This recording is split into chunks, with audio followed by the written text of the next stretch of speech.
നമസ്കാരം, മലയാളി വാർത്തയിലേക്ക് സ്വാഗതം. തമിഴ്നാടിന്റെ മുഖ്യമന്ത്രിയായി വിജയ് അധികാരമേറ്റിരിക്കുകയാണ്. ഇന്ന് MLA-മാരുടെ സത്യപ്രതിജ്ഞ അടക്കം നടക്കുകയാണ്. നമ്മൾ നോക്കാൻ പോകുന്നത് വിജയ്ക്കൊപ്പമുള്ള ഒരു മലയാളി. വിജയിൻ്റെ വലത്തും ഇടത്തും മൂന്നാം കണ്ണായി ഒപ്പമുള്ളവരിൽ ഒരു മലയാളി കൂടിയുണ്ട്. മാഹി സ്വദേശിയും താരത്തിൻ്റെ സ്വകാര്യ സുരക്ഷാ ജീവനക്കാരനുമായ Naeem Musa.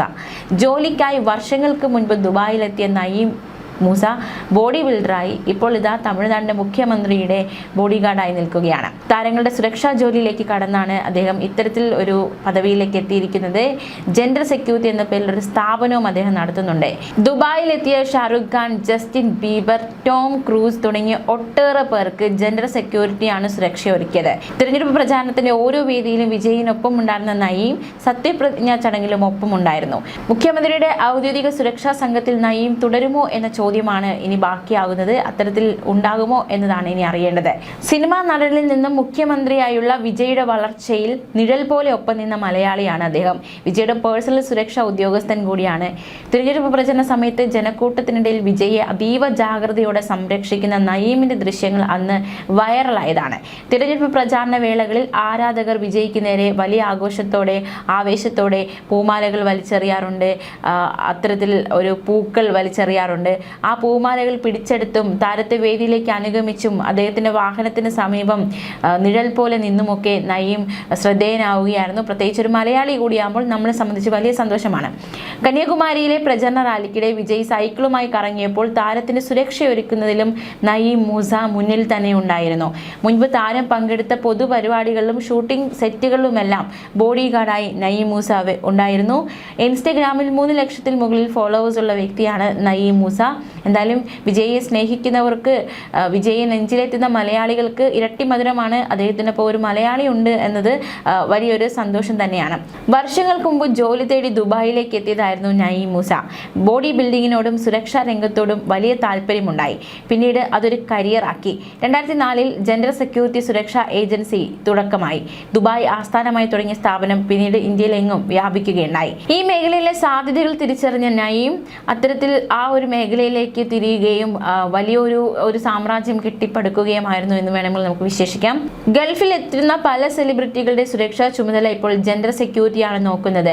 Justin Bieber, Tom Cruise, Formula 1 മുൻ champion Michael Schumacher, Shahrukh Khan, Sivakarthikeyan തുടങ്ങിയ ഒട്ടേറെ സെലിബ്രിറ്റികളുടെ സുരക്ഷയ്ക്ക് നയീമും സംഘവും മേൽനോട്ടം വഹിച്ചിട്ടുണ്ട്. ദുബായിൽ തന്നെയാണ് നയീം സ്ഥിരതാമസമെങ്കിലും വിജയുടെ ആവശ്യങ്ങളുമായി ബന്ധപ്പെട്ട് ഇടയ്ക്കിടെ അദ്ദേഹം ചെന്നൈയിൽ എത്താറുണ്ട്. എന്തായാലും നയീം മൂസ എന്ന മലയാളി വിജയ്ക്കൊപ്പമുണ്ട് എന്നത് മലയാളികൾക്കും വലിയൊരു ആവേശമാവുകയാണ്. അതേസമയം തമിഴ്നാട് നിയമസഭാംഗമായി വിജയ് സത്യപ്രതിജ്ഞ ചെയ്തു. പ്രോം ടൈം സ്പീക്കർ കറുപ്പയ്യ സത്യവാചകം ചൊല്ലിക്കൊടുത്തു. വിജയ് ഉൾപ്പെടെ TVKയിൽ നിന്ന് 99 പേർ ആദ്യമായാണ് നിയമസഭാംഗങ്ങളായി ഇന്ന് സത്യപ്രതിജ്ഞ ചെയ്യുന്നത്. ഉദയനിധി സ്റ്റാലിനും സത്യപ്രതിജ്ഞ ചെയ്തു. പ്രതിപക്ഷ നേതാവാണ്. സ്പീക്കർ, ഡെപ്യൂട്ടി സ്പീക്കർ തിരഞ്ഞെടുപ്പ് നാളെ. ബുധനാഴ്ചയ്ക്കകം വിശ്വാസ വോട്ടെടുപ്പ് നടത്തണമെന്നാണ് ഗവർണർ നിർദ്ദേശിച്ചിരിക്കുന്നത്. MK സ്റ്റാലിൻ അടക്കം പല മുതിർന്ന DMK നേതാക്കളും പരാജയപ്പെട്ട തിരഞ്ഞെടുപ്പിന് ശേഷം ഉദയനിധി സ്റ്റാലിനാണ് DMK നിയമസഭാ കക്ഷി നേതാവെന്ന പ്രത്യേകത കൂടിയുണ്ട്. അപ്പോൾ നമ്മളിനി കാണാൻ പോകുന്നത് സിനിമ അഭ്രപാളിയിൽ നമ്മൾ കണ്ട കൂട്ടരാണ് വിജയും ഉദയനിധി സ്റ്റാലിനും ഒക്കെ. ഇനി അവർ രണ്ടുപേരും തമിഴ്നാട് രാഷ്ട്രീയത്തിൽ നേർക്കുനേർ വരുന്ന കാഴ്ചയാണ് കാണുവാൻ സാധിക്കുന്നത്. സിനിമയെ വെല്ലുന്ന തരത്തിലുള്ള ദൃശ്യങ്ങൾ നമുക്കിനി കാണേണ്ടി വരും എന്ന് തന്നെ നമ്മൾ കരുതുന്നു. തമിഴ്നാട് രാഷ്ട്രീയം ഇപ്പോൾ വലിയൊരു ശ്രദ്ധേയ കേന്ദ്രമായി മാറുകയാണ്. തമിഴ്നാടിൻ്റെ രാഷ്ട്രീയ ചരിത്രം എപ്പോഴും സിനിമാ മേഖലയുമായി ബന്ധപ്പെട്ട് കിടക്കുകയാണ്. MGR, കരുണാനിധി, ജയലളിത അടക്കിവാണ ആ മണ്ണ്. അവിടേക്ക് വീണ്ടും തമിഴ്നാട് ഭരിക്കാൻ വിജയ് എന്ന സിനിമയിൽ നിന്നുള്ള വലിയൊരു താരം എത്തിയിരിക്കുകയാണ്. 30 വർഷത്തെ സിനിമാ ജീവിതത്തിൽ വിജയ് കെട്ടിപ്പടുത്ത അഴിമതിക്കെതിരെ പോരാടുന്ന സാധാരണക്കാരൻ എന്ന പ്രതിച്ഛായ രാഷ്ട്രീയത്തിൽ അദ്ദേഹത്തിന് ഏറെ ഗുണകരമായിട്ടുണ്ട്. അനീതിക്കെതിരെ ശബ്ദമുയർത്തുന്ന പാർശ്വവൽക്കരിക്കപ്പെട്ടവരുടെ കാവൽക്കാരൻ എന്ന ഒരു ഇമേജ് കൂടി താരത്തിനുണ്ട്. അത് വോട്ടർമാരെ വലിയ രീതിയിൽ സ്വാധീനിച്ചിട്ടുണ്ട്. അദ്ദേഹത്തിന്റെ കീഴിലുള്ള 85,000 ഫാൻ ക്ലബ്ബുകൾ കേവലം ആരാധക കൂട്ടായ്മകൾ മാത്രമല്ല, മറിച്ച് ഒരു മെഷീനറി കൂടിയാണ്.